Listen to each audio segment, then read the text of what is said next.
Very good evening dear all student. कैसे हो आप सब? आई होप ठीक होंगे आप सब भी और पढ़ रहे होंगे अच्छे से। आज हम यूनिट थर्ड करने वाले हैं, जो आपका पब्लिक इंस्टीट्यूशन इन इंडिया है। उसके जो यूनिट थर्ड है उसको आज हम पढ़ने वाले हैं। आपका जो यूनिट थर्ड है वो ECI है, इलेक्शन कमीशन ऑफ इंडिया। उसको आज हम पढ़ेंगे, ठीक है।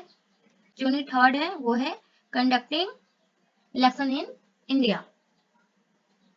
तो लोकतंत्र की सफलता चुनाव प्रणाली पर ही निर्भर करती है और भारत में निर्वाचन चुनाव का जो आयोग है,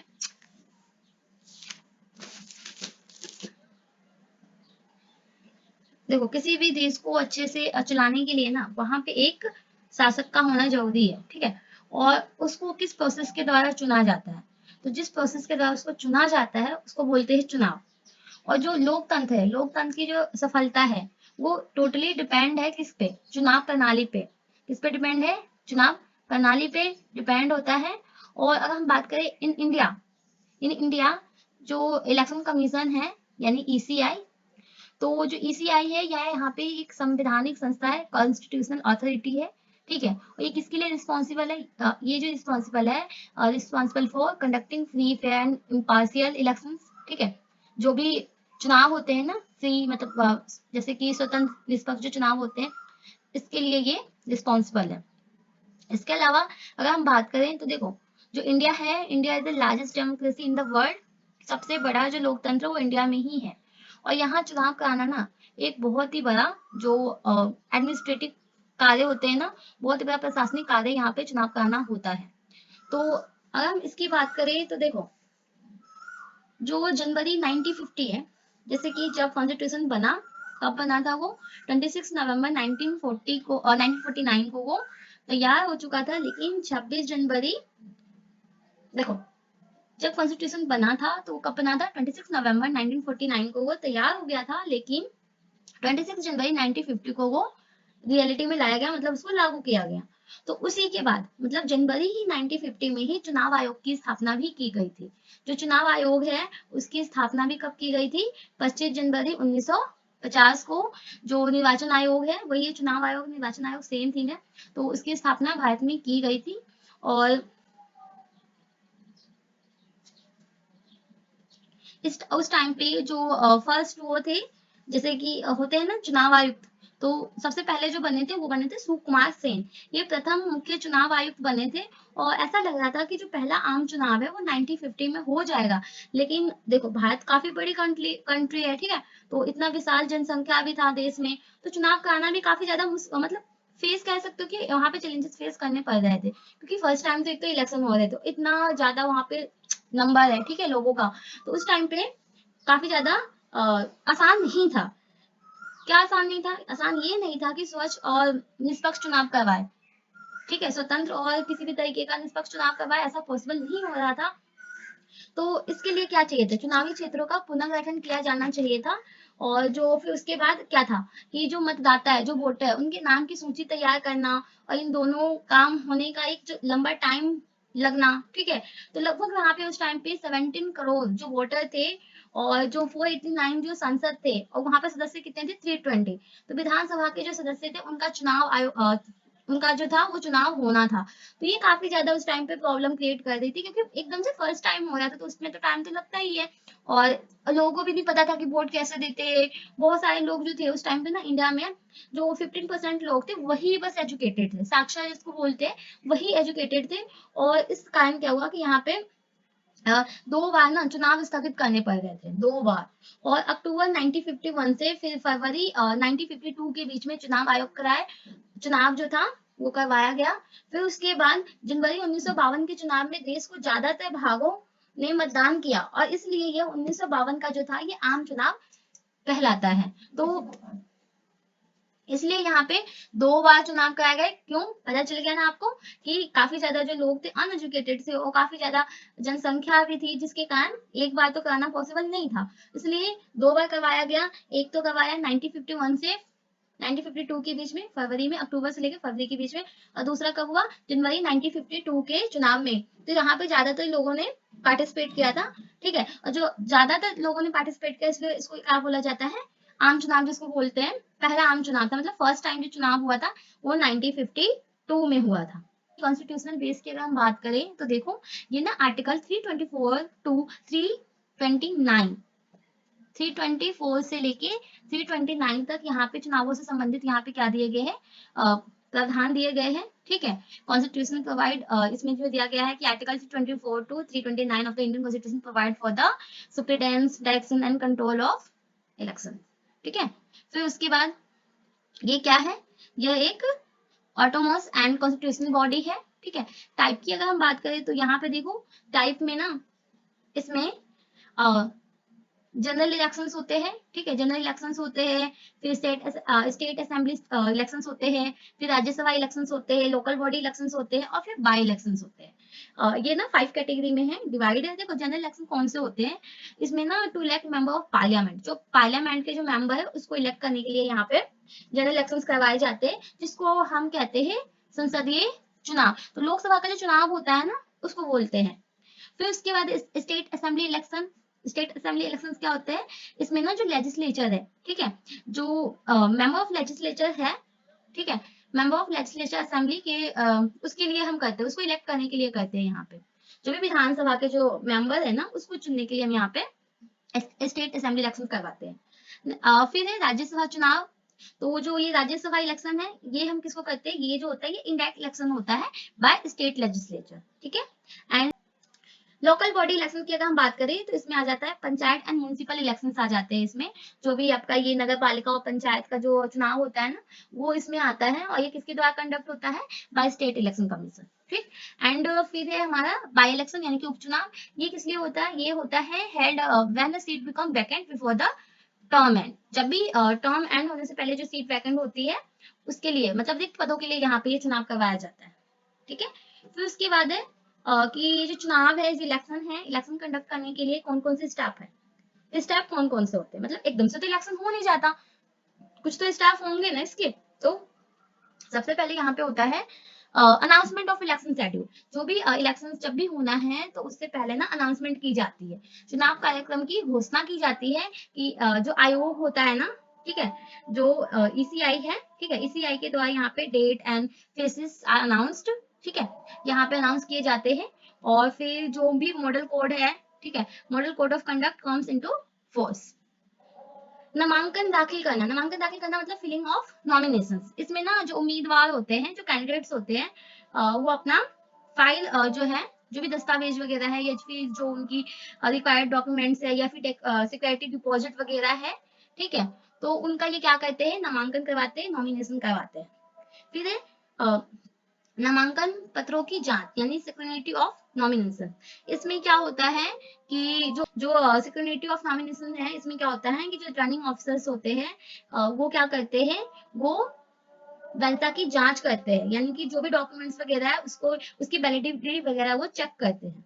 फिर है विड्रॉल ऑफ कैंडिडेट, यानी कि जो उम्मीदवार है उसकी वापसी। ये उम्मीदवार तब ये जो उम्मीदवार होते हैं, जो कैंडिडेट होते हैं, तब समय में नाम वापस ले सकते हैं। इसमें ना ये होता है कि जो कैंडिडेट्स है वो अपना नाम जो उन्होंने दिया है फिक्स टाइमलाइन के अंदर वो अपना नाम वापस ले सकते हैं, यानी कि जो कैंडिडेट है, candidate can withdraw their names voluntary with in a fix timeline.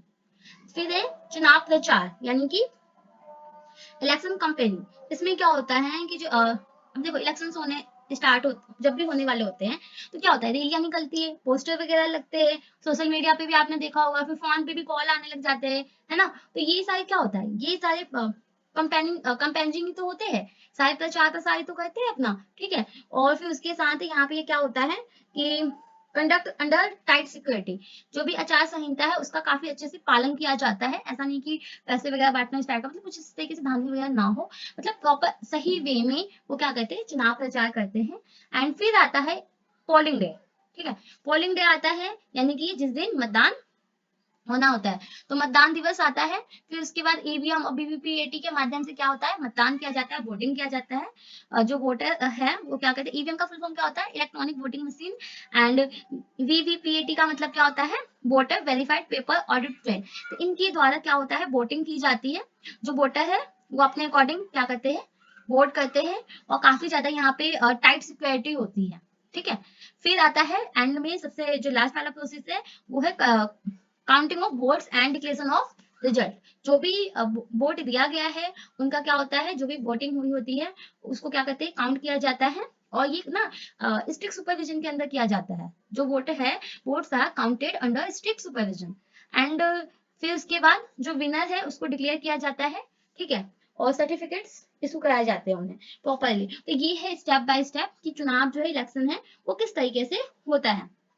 अब इन सब में जो चुनाव निर्वाचन आयोग है, ठीक है, जो निर्वाचन आयोग है उसका क्या रोल होता है, इलेक्शन कमीशन जो है, ठीक है, तो उसका क्या रोल होता है। तो देखो, इलेक्शन कमीशन का जो रोल होता है वो होता है prepare electors rolls and update them, यानी जो मतदाता सूची है ना उसको तैयार करना और अपडेट करना। फिर उसके बाद क्या होता है, issue guidelines for political party, जो भी गाइडलाइंस वगैरह है, ठीक है, पॉलिटिकल पार्टीज के लिए, उसको क्या करते हैं, इशू करवाते हैं, यानी कि जो राजनीतिक दल है उसको क्या करते हैं, मान्यता देते हैं। और फिर मॉनिटर इलेक्शन एक्सपेंडिचर, जितने भी चुनावी खर्चे उस पर क्या करते हैं, ये निगरानी रखते हैं। उसके अलावा भी जो SVPP है, यानी स्वीप जैसे जागरूकता कार्यक्रम चलाते हैं, ठीक है, जो प्रोग्राम है, वो जो अवेयरनेस प्रोग्राम है ना उसको क्या करते हैं, कंडक्ट करवाते हैं। इसके अलावा जो भी मॉडल कोड ऑफ कंडक्ट है, यानी कि आचार संहिता है, उसके अच्छे से पालन किया जाना चाहिए कि नहीं किया जाए, मतलब करा जा रहा है कि नहीं करा जा रहा है, लोग कर रहे हैं कि नहीं, तो ये क्या कहते हैं, implementation of the model code of conduct. फिर has the power postpone, cancel और repoll case of malpractice, यानी जरूरत पड़ने पे जो मतदान है उसको रद्द भी किया जा सकता है और दोबारा से जैसे पूर्ण मतदान का भी आदेश ये दे सकते हैं। तो काफी इंपॉर्टेंट रोल होता है इनका, ठीक है। फिर क्या चैलेंजेस है, चैलेंजेस क्या है, जो इलेक्शन कंडक्ट करवाते हैं तो यहाँ पे क्या क्या चैलेंजेस हमें फेस करने को मिल सकता है। तो देखो, सबसे पहला तो यही है कि वायलेंस, है ना, वायलेंस का यहाँ पे डर रहता है, ठीक है, चुनावी हिंसा या फिर डर का माहौल। और फिर दूसरा है धन और बाहुबल, यानी कि जो मनी है मसल्स पावर का ज्यादा यूज हो सकता है, मतलब मिस यूज हो सकता है कि पैसों के बल पे या फिर डरा धमका कि मुझे ही वोट देना है आपको, है ना, या फिर झूठी खबरें या अफवाहें फैला दी जाती है। इसके अलावा और क्या हो सकता है, low voter turnout in the urban area, यानी जो शहरी क्षेत्र है उसमें कम मतदान भी होते हैं, क्योंकि बहुत सारे लोग अनएजुकेटेड, उनको पता ही नहीं होता कि चुनाव, बहुत सारे ऐसे होते हैं जो कहते हैं क्या करेंगे हम वोट करके, उनको अपना राइट ही नहीं पता कि भाई हमारे एक वोट से एक गवर्नमेंट बन सकती है, फॉर्म हो सकती है। तो बहुत सारे जो लोग हैं जो वो मतदान नहीं करते, वोट नहीं करते हैं, तो ये भी एक है। बूथ कैप्चरिंग और मतदाता दमन, ठीक है, तो यहाँ पे भी होता है। फिर उसके बाद डिजिटल माध्यम से क्या होता है, कुछ साइबर थ्रेट्स होते हैं, तो ये चुनौतियां। भारत में निर्वाचन आयोग की हम बात करें, ठीक है, वैसे ही शायद हम निर्वाचन आयोग ही पढ़ रहे हैं, ECI ही पढ़ रहे हैं, पर स्पेशली अब हम भारत की बात करते हैं। तो भारत में कैसा है, तो देखो, या 25 जनवरी 1950 को ये इसकी स्थापना हुई थी, हमने पढ़ा, ठीक है। उसके बाद 324 में आर्टिकल में गिवन है। एंड ये जो विधानसभा, राष्ट्रपति, उपराष्ट्रपति के चुनावों का जो सुपरविजन है, निर्देशन है, नियंत्रण करने का अधिकार भी इन्हीं के पास है। एंड ये इसका जो हेडक्वार्टर कहाँ है, न्यू दिल्ली में है। और 25 जनवरी को क्या मनाया जाता है, वोटर दिवस मनाया जाता है, ठीक है, वोटर डे। उसके बाद यहाँ पे हम पढ़ते हैं कि जो कॉम्पोजिशन है, कॉम्पोजिशन ऑफ इलेक्शन कमीशन, तो कौन कौन से यहाँ पे देखो दो है, एक तो सेल्फ इलेक्शन कमिश्नर है, CEC जिसको बोलते हैं, और इसके अलावा फिर 2 इलेक्शन कमिश्नर और है। और इनकी जो नियुक्ति होती है, ठीक है, इनकी जो नियुक्ति होती है वो भारत के राष्ट्रपति द्वारा की जाती है और इनकी सेवा सुरक्षा उच्च स्तर की होती है। सभी आयुक्तों के पास यहाँ पे अधिकार जो है वो समान होते हैं। नेक्स्ट हम पढ़ते हैं यहाँ पे कि जो पावर एंड फंक्शंस है ECI के, वो कौन कौन से हैं। तो पावर एंड फंक्शंस कौन कौन से हैं, चुनाव करवाना, ठीक है, जो इलेक्शन है उसको कंडक्ट करवाना। उसके अलावा प्रिपरेशन ऑफ इलेक्टोरल रोल्स, जो भी मतदाता सूची है उसका निर्माण करना, ठीक है, और जो नकली नाम वगैरह है उसको हटाने का ये काम करते हैं। इसके अलावा क्या है, जो राजनीतिक दल है, जो राजनीतिक दल है, जो पॉलिटिकल पार्टीज है, उसका क्या करते हैं, रिकॉग्निशन करते हैं ये, ठीक है। फिर उसके बाद है MCC, यानी आचार संहिता का पालन अच्छे से हो रहा है कि नहीं, ठीक है, चुनाव प्रचार में नैतिक आचरण सुनिश्चित करना, चुनावी खर्चे जो होते हैं उसकी निगरानी करना, ठीक है, इलेक्शन सिंबल्स। उसके बाद है शिकायतों का निवारण और सलाह, जो भी शिकायत की जाए उसका निवारण करना, सलाह देना, यानी कि अयोग्यता संबंधी मामले में राष्ट्रपति और राज्यपाल को सलाह देना। जन जागरूकता कार्यक्रम, ठीक है, जन जागरूकता कार्यक्रम, इसका फुल फॉर्म क्या होता है कि systematic voter education and electoral participation, ठीक है, तो जो वोटर्स होते हैं, जो मतदाता होते हैं, तो उनको शिक्षा और जो भागीदारी है उनको बढ़ावा देना। उसके बाद है इंडिपेंडेंस एंड सेफ यानी स्वतंत्रता और सुरक्षा। तो आयोग जो सरकारी हस्तक्षेप से स्वतंत्र है, ठीक है, और सीईसी को केवल सुप्रीम कोर्ट में न्यायाधीश की तरह ही हटाया जा सकता है। सीईसी को जैसे सुप्रीम कोर्ट है, सुप्रीम कोर्ट के जो न्यायाधीश है, जो जज है, उसके द्वारा ही हटाया जा सकता है। आयोग का जो व्यय है, भारत की जो कंसोलिडेटेड फंड है, वहां से होता है। जो भी खर्चे होते हैं कहाँ से होते हैं, कंसोलिडेटेड फंड है ना इंडिया का, वहां से होता है। सेम यहाँ पे भी वही चैलेंजेस, ठीक है, कि यहाँ पे भी धन और बाहुबल, वही मनी एंड पावर एंड जो फेक न्यूज होते हैं उसका प्रचार हो जाता है, तो ये भी चुनौती है।